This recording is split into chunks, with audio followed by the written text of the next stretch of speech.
Jimmie Ward is questionable to play in this game. I've been going on a pretty unprofessional rant about Jimmie Ward all week. Forget that. Is it a good thing that the $10 million a year free safety, longest tenured player on the 49ers may play? If he plays, is that a good thing this weekend? Start with Nick.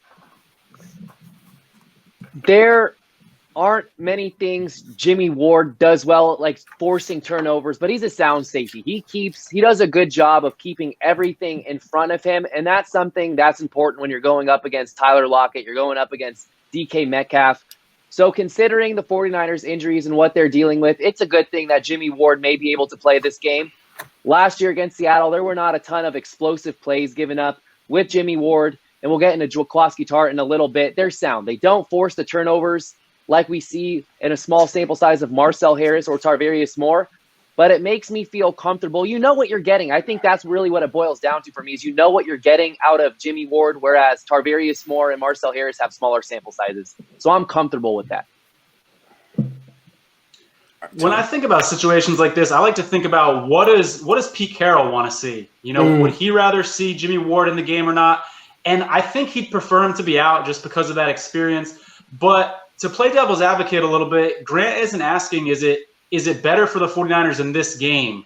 He's asking, is it a good thing? And long term, I think getting some more starts from some of these younger guys who are less expensive, I think you can make a good argument that long term, it'd be a good thing for the 49ers to just get another data point.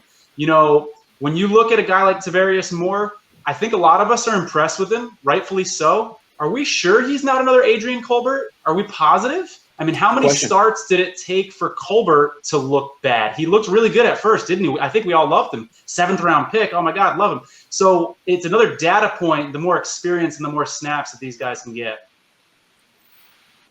Just hopping back onto that, I think it's a great thing that Jimmie Ward is potentially going to play or looking like he's going to play because how many starts does Tarvarius Moore have against Russell Wilson? 0. And, yeah, he looked great last week, but that was against the Cam Newton offense with what name at wide receiver?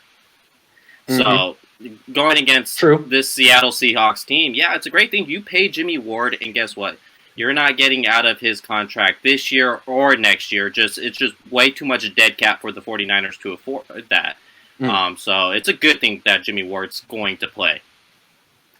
Last year when Jaquiski Tartt was out, I believe he also missed that Week 17 game at Seattle. And Jimmie Ward kind of played a little more of that strong safety role, I remember last year when Tartt was out. And I think that would be important this week just because he might be the best, if not the second best, tackler on the team, I'd say. Him and Fred Warner, Dre Greenlaw are up there. And I'd say it's important to control the middle in this game. Russ can get loose up the middle, and that could open up some big plays. Wilson's probably going to be their leading rusher on Sunday, and I think Ward is one of the few guys that can for sure bring him down when he's moving around in the backfield.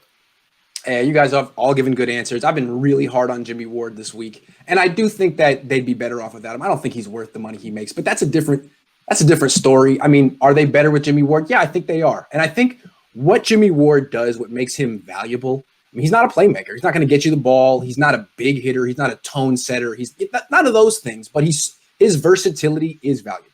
And I think you see it a lot on third down. He's supposed to be the free safety. You think of him playing single high, but how much does he do that? On third down, it's like he does everything but that. He lines up.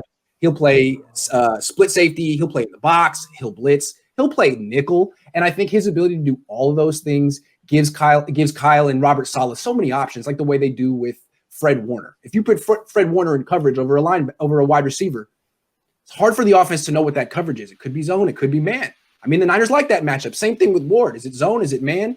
They put Ward over Cooper Kupp last year. He got the best of that matchup, and the Rams never went back to him. I think the Packers tried him once, Ward won, and he really never gets tested. People seem to respect him. And so when Kyle Shanahan talks about how much he likes Jimmie Ward, I think it's because Kyle basically has made a living exploiting safeties like Adrian Colbert and linebackers like, Chris Borland. And he looks at a guy like Jimmie Ward as a guy, he's basically a corner too. I can't exploit him. I'm going to leave him alone. So I think that's what it is. He's an interesting matchup guy, and he allows you to conceal your coverages, and you can do so much with him. So it doesn't hurt to have Jimmie Ward in the game.